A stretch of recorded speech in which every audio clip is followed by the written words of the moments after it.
killed or wounded in 2 terrorist blasts by Takfiri forces which targeted the Iranian Embassy in Beirut.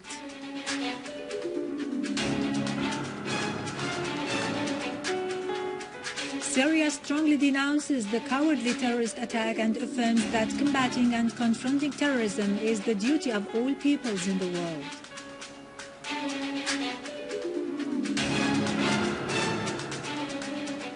The Syrian Arab Army tightens control over Qara after eliminating terrorist gatherings and seizes a terrorist hideout in Nahr Aisha.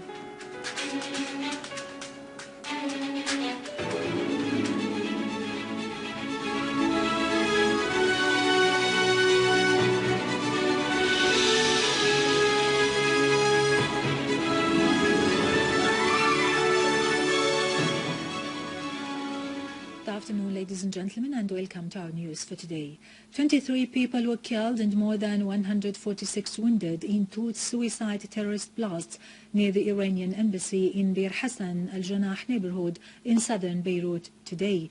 Lebanese security source said the first explosion was carried out by a suicide bomber who detonated himself with an explosive belt. The second happened 1 minute later at a distance of 10 meters from the embassy. The explosive device that blew up weighed about 100 kilograms. The blast claimed the lives of Lebanese as well as non-Lebanese citizens. A big damage was inflicted on public and private properties. A large number of cars were burned down.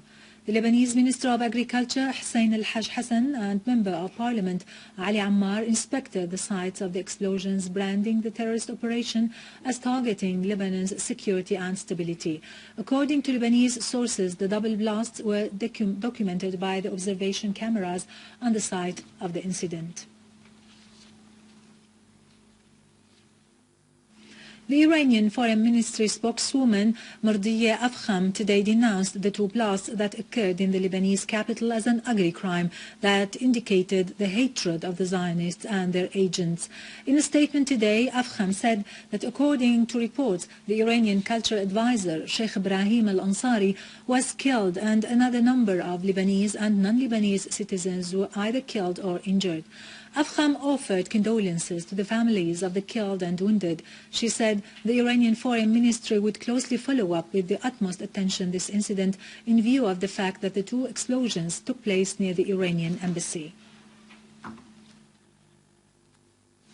The Iranian ambassador to Lebanon, Ghadamfar Rukn Abadi, has announced the death of the cultural advisor at the Iranian Embassy, Sheikh Ibrahim al-Ansari, in the 2 terrorist blasts that occurred in Bir Hassan, south of Beirut. In an interview with Al-Manar channel, Abadi offered his condolences over the death of a number of Lebanese citizens in these 2 terrorist blasts, pointing out that such an ugly crime was the result of Iran's firm principled stance in support of the resistance against the Israeli project. He added that his country was a state of principles, not of interest, and such terrorist acts had no impact on it. The Syrian Arab Republic has strongly denounced the terrorist attack that occurred in Beirut this morning against the Iranian embassy. In a statement, the Syrian government said this cowardly act reflected the involvement of the terrorism sponsors, protectors and advocates in the region and their insistence on spreading terrorism in practice and culture in order to threaten the region's security and future. The statement affirmed that combating and confronting terrorism was the duty of all world peoples and governments, and that the involvement of any state in such terrorist acts was a sufficient cause for the world community to face up to it. The Syrian government, the statement added, calls on the Lebanese people to close ranks and protect their national unity in the face of terrorism. Russian Foreign Minister Sergei Lavrov has announced Moscow's effort to hold the Geneva II conference, voicing the need for the participation of all Syrian societies' factions in such conference. In a joint press conference with his Belarus counterpart, Vladimir Maki, Lavrov said that Russia and the USA had agreed on the need to hold the Geneva II without preconditions. The Russian Foreign Minister said Moscow had expressed readiness to host various sides of the Syrian opposition and welcomed the National Coalition's acceptance of the invitation to take part in this meeting. Iranian Assistant Foreign Minister Hussein Amir Abdullahian has said supporting Syria in the fight against terrorism is the task of the international community as a whole. He expressed regret over the ongoing supplies of weapons provided by certain sides to the armed terrorist groups in Syria. In a press conference he held in Moscow, Abdullahian reiterated Iran's and Russia's support for a political solution to the crisis in Syria, stressing that the most important step to be taken was to halt the violence. Abdullahian said Iran's assistance to Syria would continue, pointing out that his country would undoubtedly play an effective role in settling the crisis in Syria. He added that no state had the right to decide for the Syrian people. Referring to his meeting with the Deputy Foreign and Expatriates Minister Dr. Faisal al-Muqdad, Abdullahian said he discussed with Dr. Muqdad a number of issues, adding that his country offered Syria a humanitarian assistance in the value of €1 billion approximately.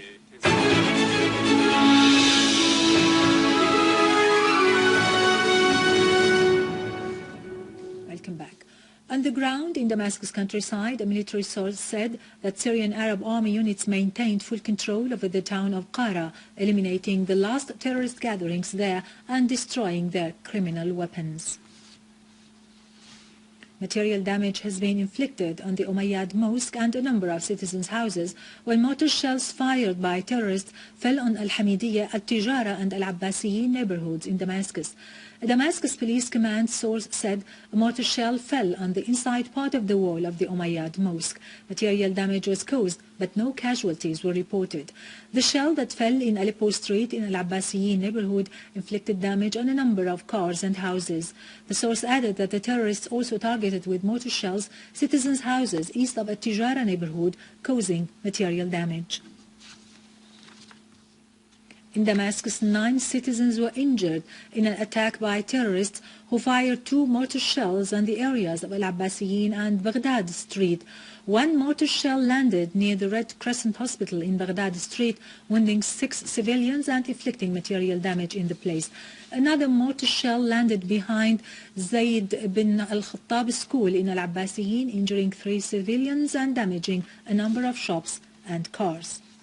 In Idlib countryside, the bodies of 4 terrorists were found east of Saraqib. The terrorists had been kidnapped 5 days ago by the so-called the Islamic State in Iraq and the Sham.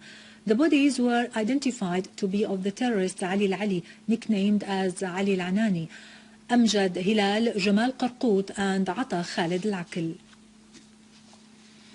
In Aleppo, 4 civilians were killed and 10 others injured in a terrorist attack by 2 rockets on the municipal palace in the city.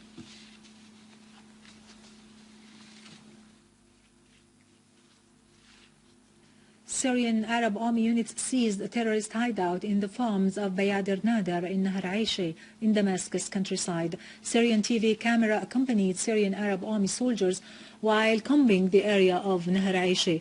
The terrorist hideout was discovered in the farms of Bayadir Nadar, including a large quantity of weapons and ammunition.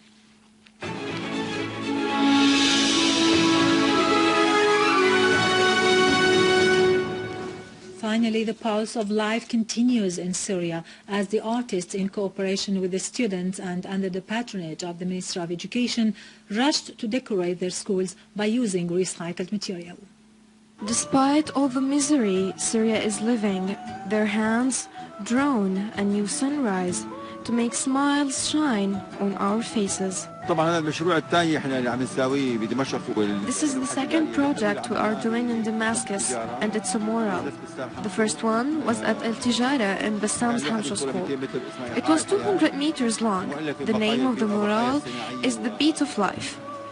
Consists from industrial and environmental leftovers like ceramic and broken mirrors, and from daily stuff that we don't need it anymore. The Ministry of Education sponsored this event, and all artists that worked in the event are teachers in the ministry. We have an educational, artistic, and a humanitarian purpose that can make visual connection between us and the viewers. And we have an educational purpose that we are using to let the students and public know that art doesn't belong in museums only, and to know that when you create something from your surroundings, that's called beauty. Damascus needs such murals because the streets lacks colors. درسنا الموقع واخترنا موقع مدرسة الشهيدة نهلة زيدان. We chose this spot because it's near Nahla Zaidan school. We have an educational social purpose. The educational goal is placing the kids in an area they are able to see art daily.